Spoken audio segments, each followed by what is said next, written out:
Hello, welcome to Necrotek. Today we're taking a quick look at the studio. If the camera will focus here, that is. Give me a moment to still playing with this, getting used to it. And sorry about the lighting. It's a little dark. I'm still working on that too. A little bit of a learning curve all the way around. Just looking at a couple of machines here. One being the HP Z400 workstation and MacBook Air. 4 monitors, Dell, 2 Acers, RCA TV, and Msi Trident gaming PC. It's been my daily rig for the past week or so, still getting used to it as well, but great little machine so far. And like once again, panning back over the monitors, TV, and whatnot. Um, and back down to the 400 MacBook and another HP hidden in there, a DC5850.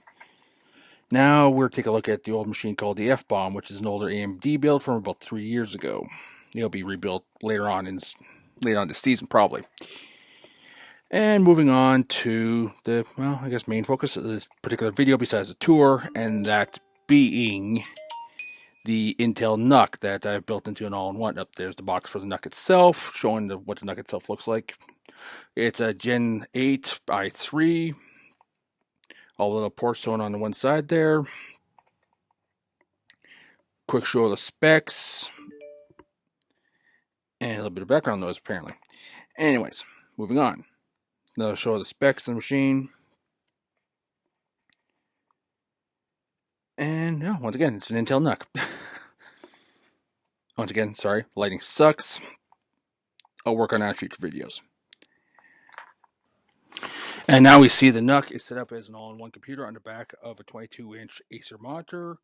The NUC itself has been set up with 4 gig DDR4 Gskill's Ripjaws Ram, 128 gig Kingston SSD drive. Currently has WD Passport's external 1 terabyte drive plugged into it. As you can see, the low right drive itself. And this shot's a little long, but whatever. I'm still learning here. Moving onwards, at a moment anyway. Brief browser pick and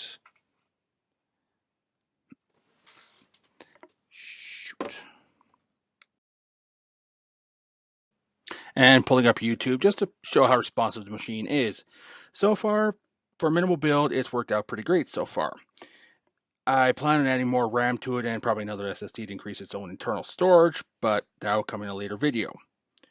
I do not have any audio hooked up in it or to it at this time, so no audio unfortunately from YouTube for this brief. Now pulling up Rock Auto just to show once again just how snappy and responsive this little machine is. Basically, like I said earlier, it's a great little surfing machine in its current configuration, and hopefully with the increased... Oh, hello. One of my little buddies, Marcus here, popping up to see what's going on with the video, wondering what I'm doing. Take a look at me, looking at the camera, wondering, whoa, hey, hello camera, what's going on there, Marcus? Huh? Decided to check the camera out, huh, buddy? Nothing to see, just the cameraman. Oh, there you are there. Or hiding anyway. With that said, I hope you guys enjoyed the first episode of Necrotek. There will be, well, I'm not sure when the updates will happen at this particular point yet. As you can see, I have a lot of work on the studio yet, so it'll come in due time. That said, thank you for watching. Good night.